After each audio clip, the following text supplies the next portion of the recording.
Question from Rahul Prabhu. Lord Krishna says in the Bhagavad Gita that always think of him while doing work also. According to my experience, while working, I only concentrate on work and I'm finding it difficult to think of Krishna while doing work. So, can you tell me a way where I can simultaneously think of Krishna constantly and also do my work properly? Answer: we have to understand Krishna's recommendation for thinking about him constantly in a proper perspective. Krishna is not recommending that we be distracted or half-hearted while doing our work.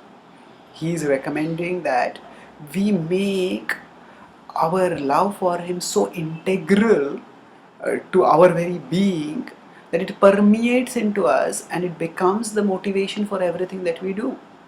Just as if we love our family, then when we are working, Vishwanath Chakra Thakur gives this example that when we are working in our office, we think about our family, think about our children, about our spouse, and we feel that we are doing everything that we are doing for them. So those whom we love, we naturally think about them. And although they may not be in the foreground of our thought, they are definitely there in the background because we are doing that, whatever we are doing, earning a living and having a respectable way of leading life. That is all for them. So similarly, when Krishna says always think of me, what it essentially means is that we develop our love so much for him that by the virtue of our deep love for him, we will naturally think about him. So, how does that become possible for us when we don't have love? So, the wonderful thing about Krishna is that just by thinking about him, also our love for him develops.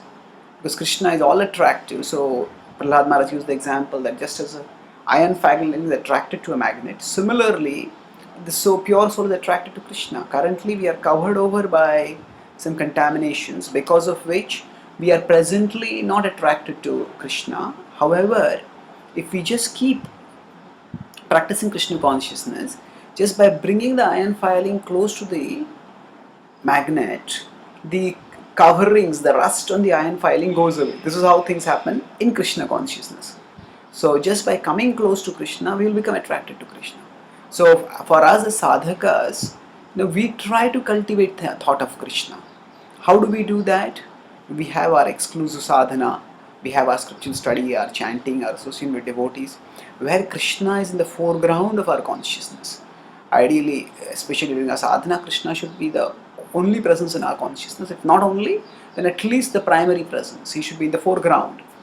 And then, when we invest our thought, our heart, our emotion in Krishna conscious activities, then naturally we'll carry those impressions with us.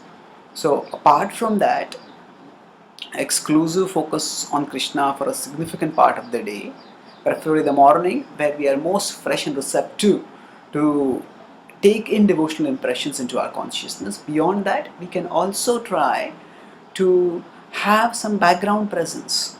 If you're working on a laptop, we can have a desktop, we can have a desktop background picture can be of Krishna, we can have some kirtans going on. When we are driving, we can hear some lectures, have some kirtans. So we can chant, we can work in whenever we are not doing any intellectual work, we can chant or we can pray. And in general, we may not be able to think about Krishna while we are doing the work. But if we have made Krishna the goal of our life, right now we may not be having pure love for Krishna, but if pure love for Krishna is our aspiration, that is what we hold as our sacred value in our life, then we are also by that practicing Krishna consciousness, in the sense that our life is motivated for the service of Krishna, and even while other things that we are doing, our worldly professions, our family responsibilities, they are all contributing to our ultimate relationship with Krishna. So in this way, actually what we are essentially doing is trying to establish Krishna as the pervading and unifying goal of all aspects of our life. But in some aspects of our life, Krishna will be in the foreground of our consciousness, that is during our sadhana and explicitly devotional activities.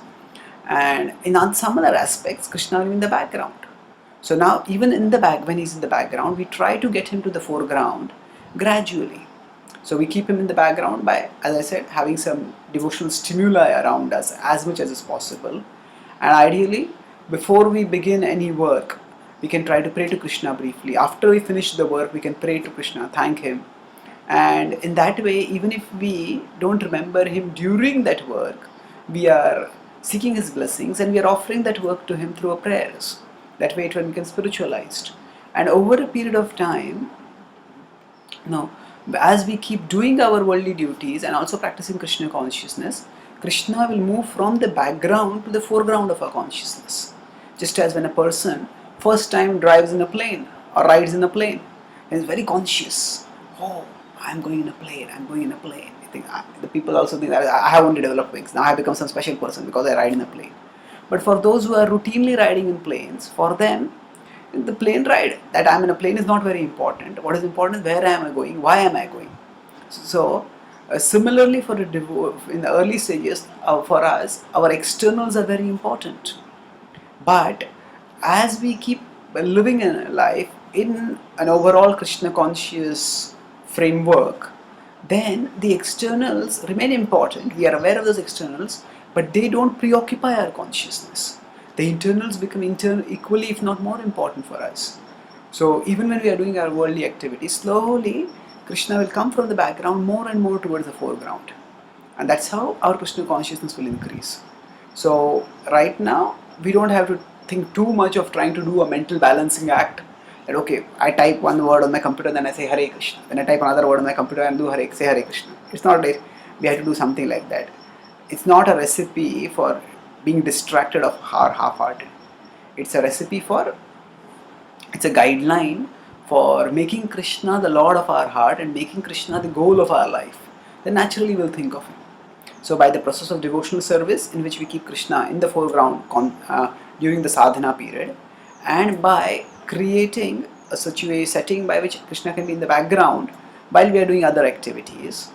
So by that, gradually we'll bring Krishna from the background to the foreground and we'll be able to remember him always.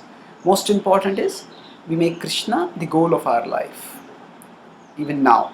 And that way, gradually his remembrance will increase and will become constant at all times eventually. Thank you.